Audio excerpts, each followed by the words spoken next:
Howdy y'all, Fuzzy Biker here in the Fuzzy Biker Garage. I went on a 4-day, 2,000 some mile trip. Just got back last night or yesterday afternoon.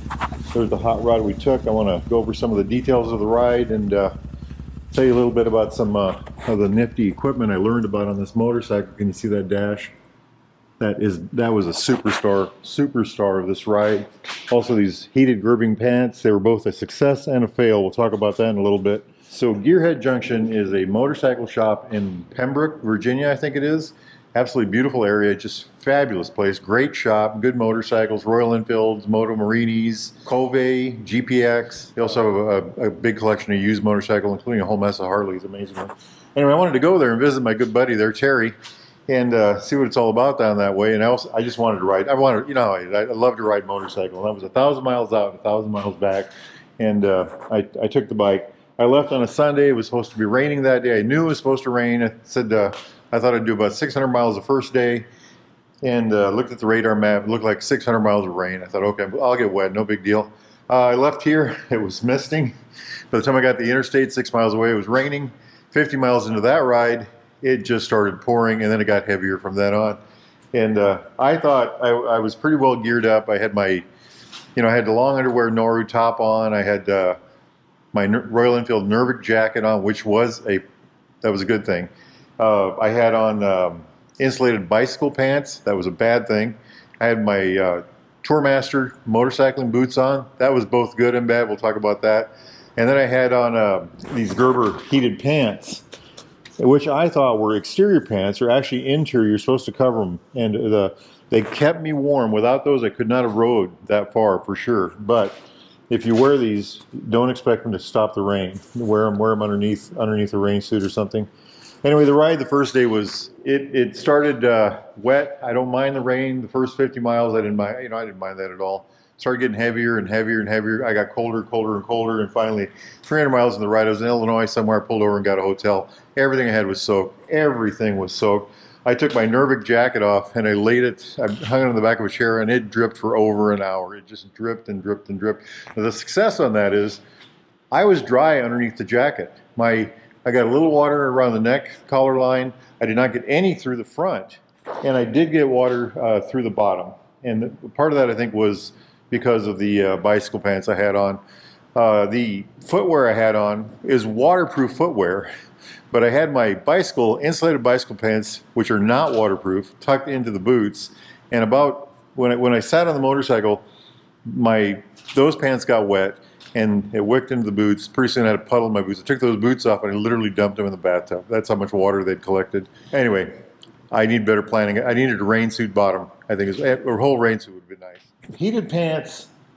So I had those on the whole time, and they kept me warm. And I could not have rode in that rain without that, because I was getting wet, without the heated pants on. And I could tell they worked the whole way. And anyway, I was ill prepared. I learned a lot, and we're going to do something different next time. The gloves I had on were my Tourmaster gloves, and inside the gloves, thanks to my good buddy Colorado Mark, I had on these neoprene, these things right here, and these are gloves. And they kept my hands dry. So I had soaked gloves, but my hands were dry. So a little bit more about the Gerbing pants. I want to talk about that. I got a question online today about this, or this morning. They plug in. I did a plug-in on this side of the bike. This comes right off the battery right here. I tied it onto that strap right there.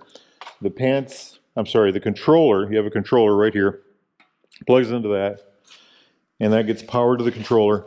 And then this plugs into the controller. He asked what happens if you were to go down. Well, this literally just pulls right out. It's not going to hold or anything. Also, I read if there is a short in the system shuts itself off. So I did not feel like there was any trouble at all. It's a 12-volt system. Worked pretty darn good. The other star of the show. So when I did this ride, one of my goals was to learn how to use the nav system on this bike. This bike has a nav system. We've just never been able. I've had this bike 10 or 11 weeks. I got it August 23rd, and never been able to use the nav system. So I made a point. It's on right there. I made a point of, I was going to use that. And so the second day of the trip, I had rain in the morning, which was, I drove through 5 hours of rain in the morning. I had my gear. It wasn't a heavy rain. It was a light rain. My gear kept up just fine. You know, no troubles. In the afternoon, I started messing with the nav system. I got the bike on so I can show you this. By the way, the bike has over 17,000 miles on it now in, you know, 10 or 11 weeks. So I got it to work, but I got this little window here to work, but I couldn't get this to work. And I used that to navigate all the way from somewhere in Illinois, or let's see, probably Ohio, all the way down to the holler to Gearhead Junction in Virginia. And it worked. It worked. It gave me this little window here. This was blank. It gave me this little window here, and it gave me you know, what my next move was here. And I want to show you guys something here. It gave me, let me see. It gave me that window right there. So I was able to navigate using that little circle with directions down here to get to where I was going. And I couldn't figure, you know, I was on the bike, and every time I stopped, I'd do a little change to it. And I only stopped when I needed fuel, because that's the only way you get anywhere in a long ride. And so when I got to Gearhead Junction, they got a little guest area in their shop. I spent the night there. I got up about 3 in the morning because I'm an early bird. And I decided I was going to learn how to work this thing. And after mucking around, I figured out that I was not doing something on my phone app. And we're going to do a video on this, and I'll show you what I had to do. But look at this. You go to this thing here. You hit that button there, right here, this button here. And the map reappears there. Here's kind of the neat thing about the map. It zooms in and out. You can use this controller here. It's, you know, and so when I was on the interstate, I would put on this large view like this, and I had a, you know, I could see my path. It was really cool. I had that on. Well, we'll talk about that in a minute. I had that on all the way home. You know, the day I left there, I was 2 days home. I left on a Wednesday at about 11:30. I got home yesterday, Thursday, at about 1:15 or something like that. So I had that on the whole time, and it worked darn well. It worked darn well, you know. So I've got that. If I want to zoom in, I hit the zoom button. You know, here it jumps up a little bit. Check that out. When I got into the big cities, I love riding in big cities, Indianapolis and Peoria, and I don't know what other ones, several other ones. You know, I would use that as my guideline, you know, to give me my next turn. It just worked fabulously. Oh, there's my mileage, by the way. 17,081 miles on the bike. Ha ha! I love it. I love it. And then for the trip, the whole trip, on that particular trip, we did, okay, 2,040 miles. So from Sunday, I mean, to yesterday, we did 2,040 miles. Not too bad for, you know, a couple-day trip. Anyway, neat thing. One of the downsides of that app is you have to leave your phone screen on like this. If you swipe this like that, you get the map on your phone, but it goes away on your bike. You can't get it on your bike anymore. And here, I'm trying to get it back here. So there's nav. I hit that. That's all I get. I get, you know, points of interest along the route and things like that.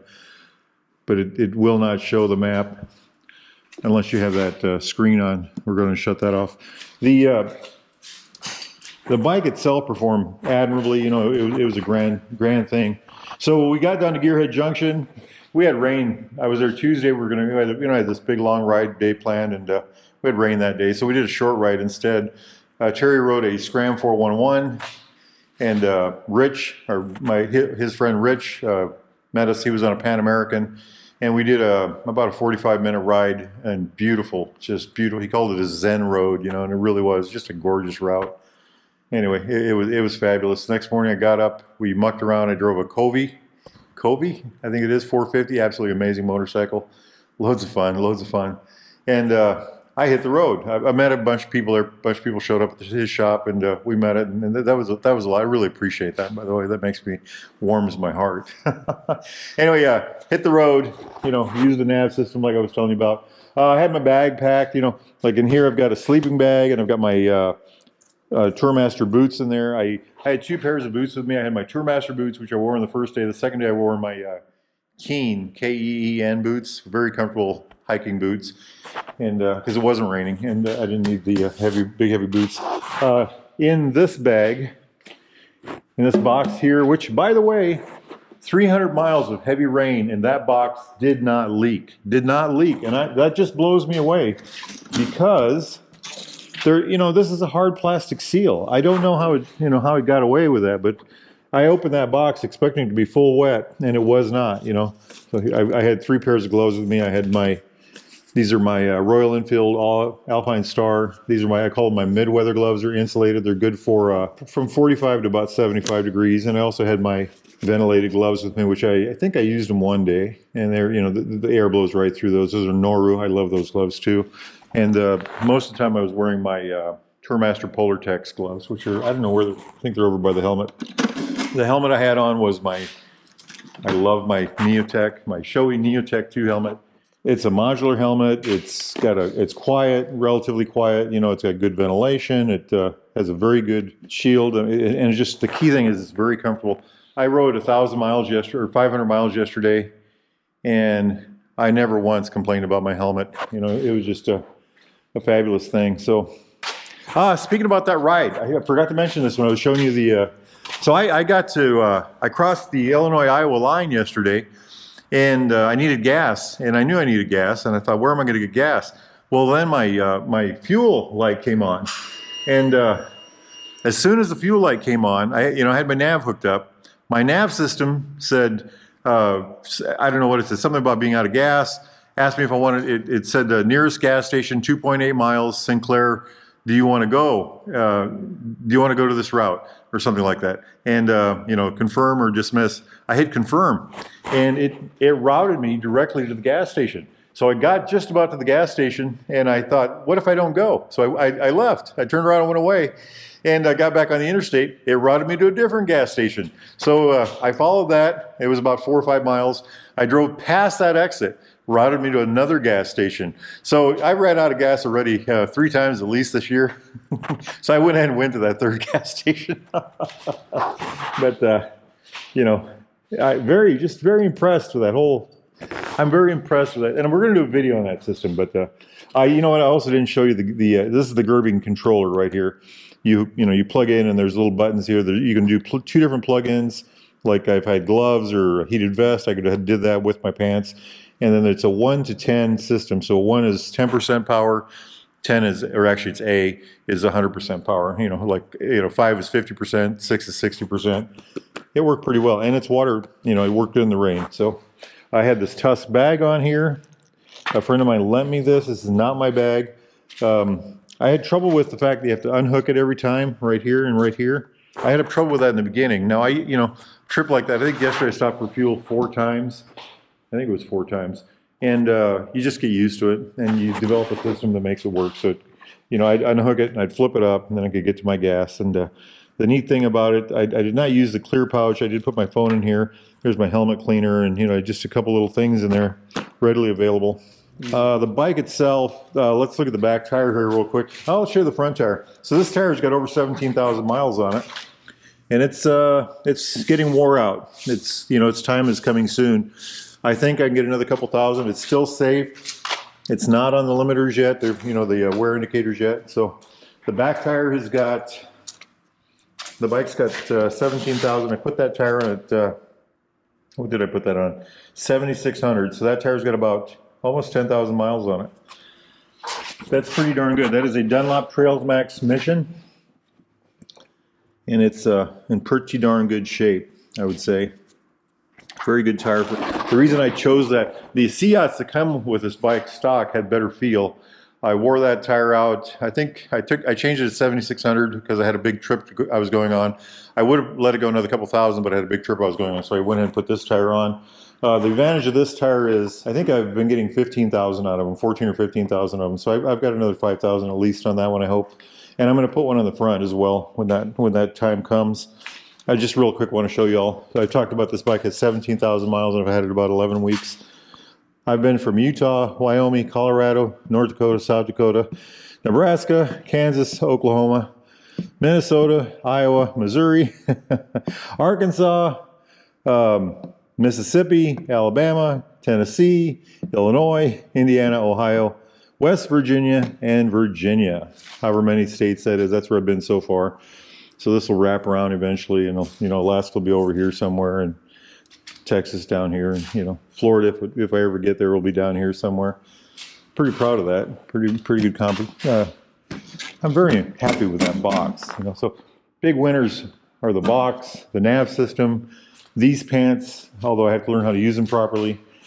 You know, the tires. You know, the bike just worked really well. I'm just so happy with it. You know, I've had. I think I'm on my 4th oil change, and I think that's what it is. And I've had the valves checked twice. Every time they've been inspect. After the 2nd valve check, you're supposed to be able to go 12,000 miles. We're going to check them again here in another week or so. Just that'll be about 6,000. I know I can go 12, but we're going to just check them anyway. It's so easy to do on this bike. Suspension on the motorcycle. I've got my suspension set. I think I'm on setting 4. On the firm side. I'm a big boy. I weigh, you know, more than a couple stones. I had all my gear on here, so that's why that's there. The stock front suspension has just been awesome. You know, that was one of the big surprises we had when we picked these bikes up on August 23rd. We knew the engine, you know, the new engine was going to be fabulous, and it is. But the suspension was just a real mind blower, just how well it worked. And both of us, Jeremy and I, he picked up a black one just like this. We were just blown away by, you know, the whole thing. I might as well mention fuel economy. I was getting in the high 40s. It didn't occur to me until a friend of mine mentioned it yesterday. So I left at 6 a.m. I got here at 1 p.m. That's 7 hours plus the time change, so that's 8 hours. I did stop and sit at McDonald's for an hour, so 7 hours. That's a little over 70 miles an hour average speed. So the fuel consumption at those average speeds was in the high 40s. So 4.5 gallon tank. I did all right. I think my biggest tank was 3.5 gallons, 3.6 gallons, something like that. So it did pretty darn good. The motor has plenty of power for the Interstate. I keep getting asked about putting a pipe on. You know, I don't want a louder motorcycle. Friends of mine have put the head pipe on, and then, you know, they get rid of the cat, and then they keep the stock pipe, the stock muffler, and that seems to work pretty good. I don't know if I want to do that yet. I'm pretty happy with the performance of the bike. You know, if I did that, it would be a little bit louder and have a little more performance, and, you know, that would be nice, but I don't want a little bit louder, I don't think. So for now, I'm going to leave it the way it is. There are other things you can do. I did put a DNA air filter in there, and the question is, did that help performance? I don't know, but it sounds a lot louder. It's a lot more fun. When you turn the gas, it makes a, you know, a whooping noise. So great bike. Had a great trip. The ride home, you know, the first day I did 500 miles. I left Virginia. And I made it onto just about to the west coast of, or west border of Indiana, and I got a hotel. And then the next morning I got up super early. I wanted to hit the road early, and got things ready to get the bike packed. And I think I was on the road. It was before 6 a.m. because McDonald's was still closed. I couldn't get a coffee there. And I was going to be, I'm a coffee addict. I thought, no big deal, I'll ride till noon, and, you know, at noon I'll stop somewhere for lunch and get a coffee. I rode an hour. Went past the McDonald's, went in there and sat for an hour, drank a cup of coffee and an orange juice, and had a sandwich. And so, yeah, coffee is an addiction, you know. Anyway, the ride home was flawless. You know, went through a bunch of little Indianapolis, and, well, actually I did that the day before. Peoria and Champaign and whatever cities are, you know, there, and then across Mississippi into Iowa, and you know, it was just a good ride home. Very good ride. The bike is comfortable. It's got this. You know, this bike still has a stock seat, and I'm at 17,000. And usually when I get a motorcycle, by that time I've changed this. I've wore the seat out and I've changed it. Well, this one I haven't had to do that yet. And when that time comes, I'm going to probably get the touring seat for it, unless Seat Concept makes one. So why would I want a Seat Concept seat? Well, if the Seat Concept seat is taller, I would like a taller seat. You know, I like to sit a little higher, can see a little better. I also think you get a little more, I call it differential handling. You know, since you're up higher, there's a wider range. Anyway, I think the bike, you get a little more control of the motorcycle. Well, I'm starting to ramble, my friends. I don't know what else to tell you about this thing, except I just had a ball on it. Now, before I go, I want to share something with you all. We're going to India. Royal Enfield gave Baxter's a free trip to India, and I'm going to tag along. So we're going to go there. I think it's called Motoverse, and we're going to visit the Royal Enfield factory in Chennai. We're going to go to Motoverse, whatever, you know, that's supposed to be like Sturgis times 10. And we're going to see the new Royal Enfields, and I don't think we'll get to ride them, but we'll be able to see them. And the factory, I'm just so thrilled about that. And I appreciate y'all watching, and I really appreciate y'all commenting, and I really appreciate your input and everything, because y'all have made that possible for me to be able to visit a place like that. And that's, I'm all about motorcycling. I love motorcycling. I don't know if you guys have noticed, I like riding motorcycles, any motorcycle, but any, you know, and y'all have made that possible. And I want to thank y'all for that. I really do. It's a humbling thing. And I just, hey, life is good, right? Right. Now, if y'all are interested in new or used Royal Enfield, Triumph, classic British bike of any type, need parts, accessories, thingamajigs, doodads, jackets like my beautiful Nervic jacket, or a helmet like my wonderful showy Neotech over yonder, or an HJC or something like that, or good gloves or anything like that, get yourself over to Baxter Cycle in the mighty metropolis of Marnie, Iowa, or go to Gearhead Junction if you're over in Virginia. And tell those fine folks that Fuzzy Biker sent you. Baxter's does ship motorcycles, so take advantage of that if you'd like.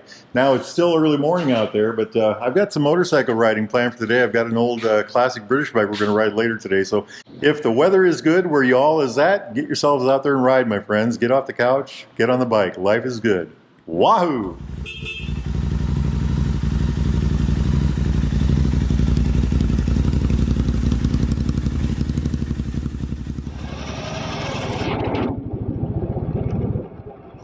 Once you get used to it, it's pretty easy.